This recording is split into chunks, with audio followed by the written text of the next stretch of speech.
Hello दोस्तों, नमस्कार। स्वागत है आपका हमारे YouTube channel great education point में। दोस्तों, आज हम लोग इकोनॉमिक्स पढ़ने वाले हैं यूपी ट्रिपल एसटी के सिलेबस के हिसाब से। तो इकोनॉमिक्स हम लोग शुरू करते हैं। पहले समझते हैं ये क्या है। इकोनॉमिक्स, इसको हिंदी में अर्थशास्त्र बोलते हैं।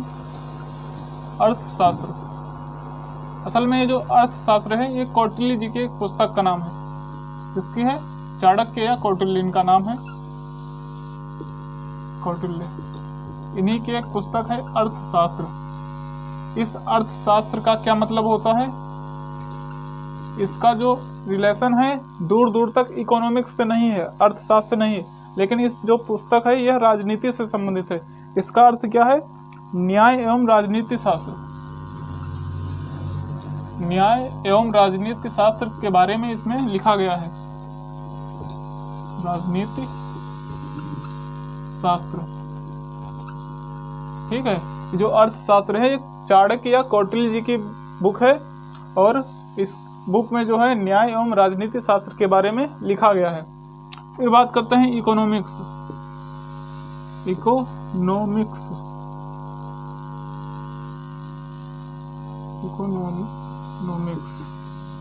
ठीक है।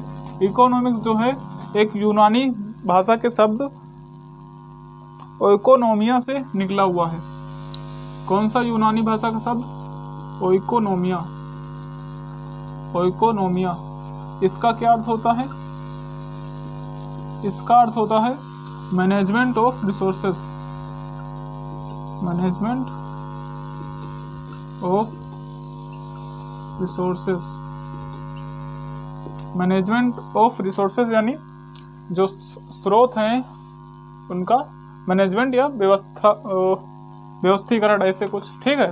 तो इकोनॉमिक्स जो है ओइकोनोमिया, जो ओइकोनोमिया है ये यूनानी शब्द से इसे आविष्कार इसका निकाला गया है, ठीक है। और इसका अर्थ है मैनेजमेंट ऑफ रिसोर्सेज। उसके बाद बात करते हैं कि अर्थशास्त्र जो हम पढ़ने वाले हैं इसका मेन डेफिनेशन क्या है, उसको कैसे समझेंगे। तो आप जानते हैं कि जो दुनिया में बहुत सारी चीज़ें हैं इस वर्ल्ड में, और हमें बहुत सी चीज़ों की आवश्यकता होती है और उसके लिए हमें धन की आवश्यकता होती है। लेकिन हमारी जितनी भी इच्छाएं होती हैं वह धन के पर्याप्त मात्रा से बहुत अधिक होती हैं। यानी हमारी जो इच्छाएं होती हैं वो बहुत ही ज़्यादा होती हैं और हमारे पास सोर्सेस बहुत कम होते हैं। तो इसीलिए हमने अर्थशास्त्र का आविष्कार किया यहाँ पर। तो इसकी परिभाषा इस तरह बनती है कि असीमित संसाधनों को सीमित ढंग से पूरा करने वाला जो तथ्य है, पूरा करने वाला जो ढांचा या सिस्टम है, उसी को इकोनॉमिक्स या अर्थशास्त्र बोलते हैं। क्या डिफिनेशन है इसकी? सीमित संसाधनों से असीमित मांगों को, सीमित संसाधनों से असीमित मांगों को पूरा करने के लिए जिस निकाय का प्रयोग किया जाता है उसे क्या कहते हैं? अर्थशास्त्र बोलते हैं। अर्थशास्त्र बोलते हैं या कहते हैं, कुछ भी लिख लीजिए। इकोनॉमिक्स जो है सीमित संसाधनों से असीमित मांगों को पूरा करने के लिए जो एक ढांचा तैयार किया जाता है वह है, ठीक है, उसे अर्थव्यवस्था बोला जाता है। तो ये हमारी सिंपल सी डिफिनेशन हो गई अर्थव्यवस्था की, कि हमारी क्या है अर्थव्यवस्था या क्या है इकोनॉमिक्स। और सिंपल सी बात, जब हमें ये समझ में आ गया दोस्तों कि हाँ अब हमें इकोनॉमिक्स या अर्थशास्त्र को बनाना चाहिए और इससे हमें फ़ायदे हैं, लेकिन फिर समझ में आया कि अब इसे कैसे बनाएं। फिर कुछ सवाल उठे कि ये कैसे बनाएं, और इसका जो अब इकोनॉमिक्स में हमें कुछ चीज़ों की ज़रूरत होती है और उन चीज़ों का उत्पादन करना पड़ेगा, और उत्पादन करना पड़ेगा। फिर इसमें 3 क्वेश्चन उठे कि अगर ये करना है तो हमें कैसे करें और किसके लिए करें और कब करें। तो मेन जो प्रॉब्लम्स हुई इकोनॉमिक्स की वो कौन सी हुई, आइए देखते हैं। जिसको बोला जाता है प्रॉब्लम्स ऑफ इकोनॉमिक्स। तो इसकी कुछ प्रॉब्लम्स हुई, इसकी मुख्यतः 3 प्रॉब्लम्स इसमें क्रिएट हुई। क्या है वो देखते हैं। Central problems of economics.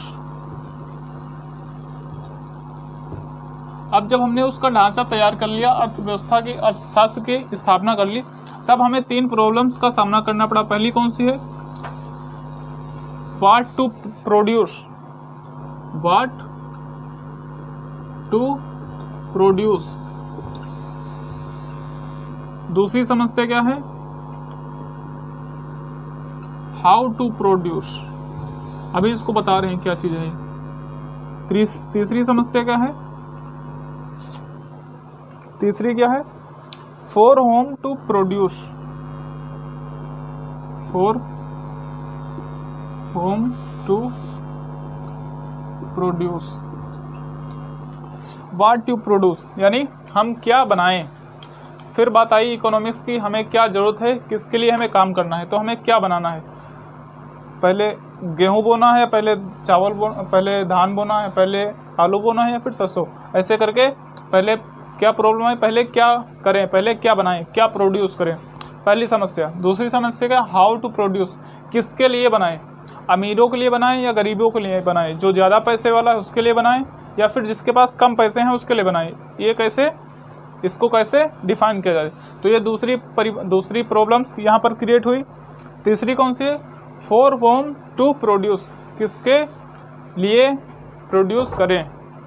हाँ, ये किसके लिए प्रोड्यूस करें और कैसे प्रोड्यूस करें, कैसे बनाएं। कैसे बनाएं, दूसरी प्रॉब्लम क्या थी? कैसे बनाएं, किस तरह से बनाएं। तीसरी क्या है? फॉर होम टू प्रोड्यूस यानी किसके लिए बनाएं, अमीरों के लिए बनाएं या गरीबों के लिए बनाएं। तो ये हमारी 3 समस्याएं सामने आई जब हमने इकोनॉमिक्स के क्षेत्र में आगे बढ़ने की कोशिश करी। फिर बात करते हैं जो इनकी 3 समस्या हैं, इनको दूर कैसे हुई और ये कैसे दूर होंगी। तो इससे पहले बात कर लेते हैं फादर ऑफ इकोनॉमिक्स। क्या फादर ऑफ इकोनॉमिक्स किसे बोला जाता है? ये क्वेश्चन बनता है दोस्तों। फादर ऑफ इकोनॉमिक्स बोला जाता है एडम स्मिथ को, एडम स्मिथ जी को। Father of Smith Adam Smith ji को बोला जाता है। ठीक है, ये पॉइंट आप लोग याद करके रखेंगे, इंपॉर्टेंट पॉइंट है। एडम स्मिथ जो थे, इनकी एक पुस्तक थी, उस बुक का नाम है wealth of nation, wealth of nation. इसको इन्होंने 1776 ईस्वी में पब्लिश किया था, 1776 ईस्वी में पब्लिश किया था। और जो एडम स्मिथ हैं तो स्कॉटलैंड के रहने वाले हैं, स्कॉटलैंड के। कहाँ के? स्कॉटलैंड के। इन्होंने वेल्थ ऑफ नेशन नाम की पुस्तक 1776 में पब्लिश करी थी। और ये जो बुक है ये पूंजी, और ये जो है एडम स्मिथ जो है ये पूंजीवाद के समर्थक थे। कौन थे? पूंजीवाद के समर्थक। अभी बताएंगे पूंजीवाद क्या होता है। पूंजीवाद के समर्थक थे और इन्होंने, एडम स्मिथ जी ने इकोनॉमिक को, अर्थशास्त्र को धन का विज्ञान कहा है। अर्थशास्त्र को क्या कहा है?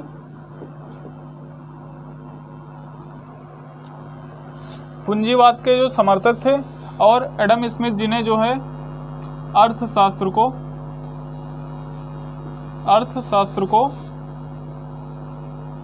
धन का विज्ञान कहा है, धन का विज्ञान कहा है। ये कुछ पॉइंट थे जो एडम स्मिथ जी से रिलेटेड थे और जो आपको याद रखना है। इंपॉर्टेंट पॉइंट है कि एडम स्मिथ जी की एक बुक है वेल्थ ऑफ नेशन, बहुत इंपॉर्टेंट दोस्तों, ये बुक का नाम पूछा जाता है। उसके बाद जो ये एडम स्मिथ जी थे ये पूंजीवाद के समर्थक थे और एडम स्मिथ जी जो हैं अर्थशास्त्र को धन का विज्ञान बोले हैं।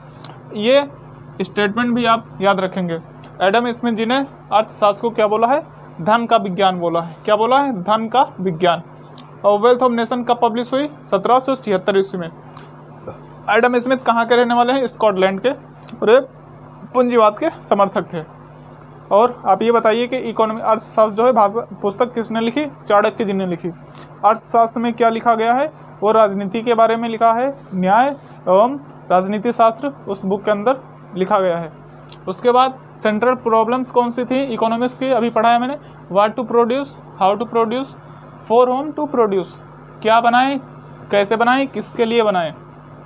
और ये फादर ऑफ इकोनॉमिक्स किसे बोला जाता है? एडम स्मिथ जी को बोला जाता है। ये इतना आप लोगों को क्लियर हो गया, तो फिर आगे बढ़े हम लोग।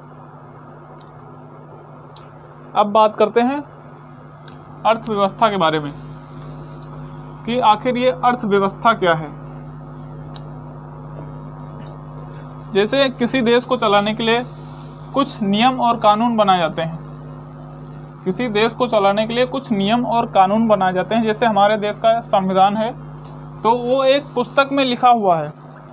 जब उस पुस्तक के लिखे हुए संविधान को हमारे ऊपर लागू किया जाता है, तब वो प्रैक्टिकली होता है। ठीक है, तो ये भी वैसे ही, जैसे इकोनॉमिक्स है ये थ्योरी है, और प्रैक्टिकली क्या है? अर्थव्यवस्था।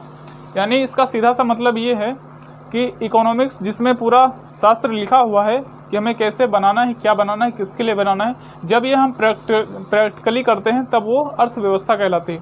इसकी डिफिनेशन क्या है अर्थव्यवस्था की?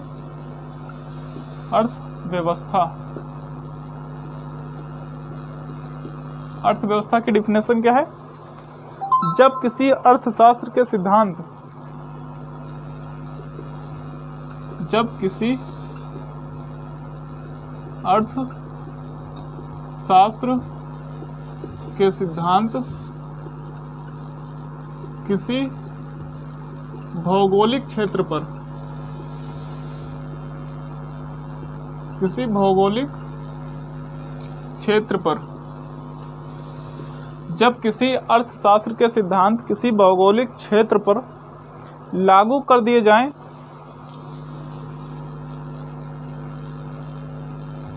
लागू किए जाते हैं,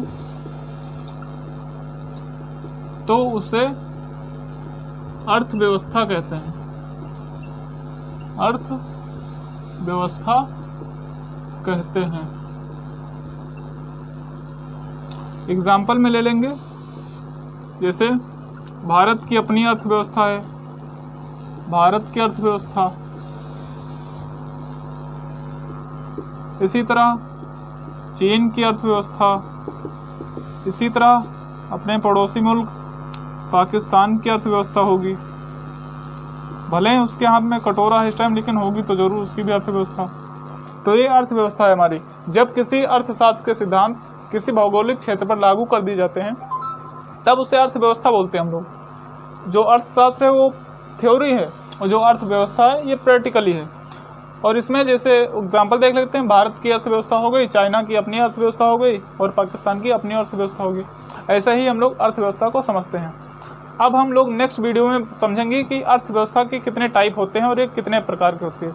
उसमें समझेंगे पूंजीवाद, फिर समझेंगे समाजवाद, फिर समझेंगे साम्यवाद, और ऐसे करके और आगे की ओर हम लोग अपनी यात्रा को बढ़ाए रखेंगे।